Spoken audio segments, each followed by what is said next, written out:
વિદ્યાર્થી મિત્રો, આ દાખલાની અંદર સમાંતર શ્રેણી 200, 196, 192 ડોટ ડોટ ડોટ ઓછા 200 સુધી જવાનું છે. તો આમાં રસ્તામાં વચ્ચે ક્યાંક કોઈ ઝીરો પદ આવશે ખરું? એ આપણે ચેક કરવાનું છે. કોઈ પદ શૂન્ય હોઈ શકે ખરું? તો આપણે ધારી લઈએ કે અંતિમ પદ જે છે તે શૂન્ય છે, એટલે tn બરાબર 0. બરાબર છે. જો શક્ય હશે તો n નો જવાબ પૂર્ણાંકમાં આવશે, જો શક્ય નહીં હોય તો અપૂર્ણાંકમાં આવશે. કઈ રીતે હું સમજાવું છું. સૌપ્રથમ આપણે ઇન્ફોર્મેશન કાઢીએ. a બરાબર 200, d બરાબર બીજું પદ ઓછા પહેલું પદ, 196 ઓછા 200 ઓછા 4. tn નું સૂત્ર લગાવી દીધું, જેની અંદર અહીં શૂન્ય, એની જગ્યાએ 200, d ની જગ્યાએ ઓછા 4. અહીં 200 ઓછા 4n વત્તા 4, ઓછા 4n 200 વત્તા 4 204, ઓછા 4n વત્તા 204. હવે અહીં આપણે 4 ને આ બાજુ લઈશું તો ભાગાકારમાં ઓછા ઓછા ઉડી જશે, એટલે કે n બરાબર 51. જો પૂર્ણાંકમાં જવાબ આવે, બિલોંગ્સ ટુ નેચરલ નંબર, પૂર્ણાંક સંખ્યા આવે, પ્રાકૃતિક સંખ્યા આવે, નેચરલ નંબર, તો શક્ય હશે. જો શક્ય નહીં હોય તો આ જવાબ ફ્રેક્શનમાં એટલે કે અપૂર્ણાંકમાં આવશે. અહીં 51 આપણને જવાબ મળ્યો, જે નેચરલ નંબર છે, પ્રાકૃતિક સંખ્યા છે, એટલે શક્ય છે. રાઈટ. એટલે સિમ્પલ તમારે શૂન્ય ને છેલ્લું પદ ધારી લેવાનું છે, બાકી બધું સેમ.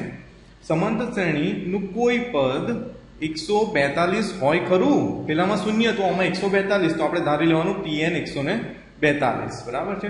સેમ a બરાબર 14, d બરાબર બીજું પદ ઓછા પહેલું પદ 4, tn બરાબર a plus n minus 1 into d, tn ની જગ્યાએ 142, 14 n માઇનસ 1, d ની જગ્યાએ 4, અહીં 14, 4 નું n સાથે કરશું તો 4n, 4 નું 1 સાથે કરશું તો ઓછા 4.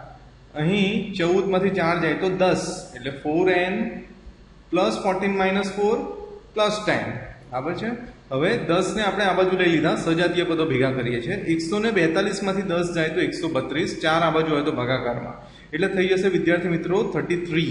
33 જે છે તે પ્રાકૃતિક સંખ્યા છે, એટલે શક્ય છે. હા, આ ટર્મનું કોઈ પદ 142 હોઈ શકે ખરું, અને 33 નંબરનું પદ એ પણ આપણે કહી શકીએ. હવે વિદ્યાર્થી મિત્રો, આ તમારે ત્રીજો અને ચોથો દાખલો જાતે પ્રયત્ન કરવાનો છે.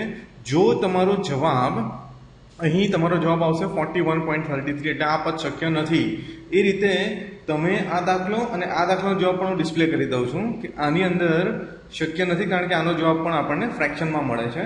તમે આ બંને દાખલા જાતે પ્રયત્ન કરો. જો જવાબ નહીં આવે તો જ વિડીયો પ્લે કરીને જુઓ. ઓકે. હવે આપણે લખીએ a બરાબર 242, d બરાબર બીજું પદ ઓછા પહેલું પદ. બરાબર છે. હવે અહીં જો શક્ય હશે કોઈ પદ શૂન્ય તો tn બરાબર 0, tn ની જગ્યાએ 0, a ની જગ્યાએ 242, d ની જગ્યાએ ઓછા 6. અહીં લખીશું ઓછા 6 બંને સાથે, ઓછા 6 ગુણ્યા n, ઓછા 6n વત્તા 6. હવે 242 અને 6 સજાતીય પદો છે, એટલે જોડે લખી દીધા. 242 વત્તા 6 248. હવે વિદ્યાર્થી મિત્રો, ઓછા 6 પેલી બાજુ રાખ્યું, 248 આ બાજુ, વત્તા 248 આ બાજુ આવ્યું તો થઈ ગયું ઓછા 248.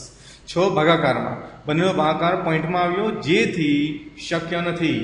બરાબર છે વિદ્યાર્થી મિત્રો. અહીં a બરાબર આપણે લઈશું 12, d બરાબર લઈશું બીજું પદ ઓછા પહેલું પદ 5. જો શક્ય હશે તો tn બરાબર 0, 0 અહીંયા લખીશું, a ની જગ્યાએ 12, d ની જગ્યાએ 5, 5 બંને સાથે છે, 5 ગુણ્યા n 5n, 5 ગુણ્યા ઓછા 1 ઓછા 5. સજાતીય પદો ભેગા કરીએ, 12 માંથી 5 જાય તો 7, મોટી સંખ્યાનું ચિહ્ન, વત્તા 7. હવે વત્તા 7 આ બાજુ હોય તો ઓછા 7, 5 આ બાજુ હોય તો ભાગાકારમાં, જે અગેન ફ્રેક્શન છે, એટલે શક્ય નથી. હવે આની અંદર કહેવામાં આવ્યું છે કે સમાંતર શ્રેણી 201, 197, 193 નું કોઈ પદ 5 હોય ખરું? તો આપણે 5 ને લઈ લઈશું tn.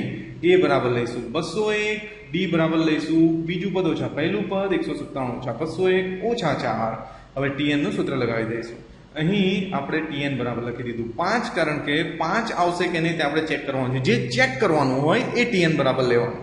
a બરાબર 201, d ની જગ્યાએ લખીશું ઓછા 4, ઓછા 4n વત્તા 4, ઓછા 4n, 201 અને 4 સજાતીય પદો છે, એટલે સાથે લખી દીધા 205. હવે ઓછા 205, આ 5 અહીંયા જ છે, આ 205 આ બાજુ આવ્યું તો ઓછા 205, આનું માઇનસ કર્યું તો 200, 200 ભાગ્યા 4 50, એટલે કે આપણાને 50 નેચરલ નંબર પ્રાકૃતિક સંખ્યા મળી એટલે આનું કોઈ પદ 5 શક્ય છે ખરું. 50 નંબરનું પદ આમાં ઊંધા જઈએ છે, નંબર ડિક્રીઝ થતા જાય છે. 201, 197, 193 એ રીતે આપણે ઘટતા જઈશું તો 50 નંબરનું પદ 5 આવી જશે. તો આઈ થિંક વિદ્યાર્થી મિત્રો આ 5 દાખલામાં તમને વ્યવસ્થિત ખબર પડી હશે. તમારા ફીડબેક આવકાર્ય છે.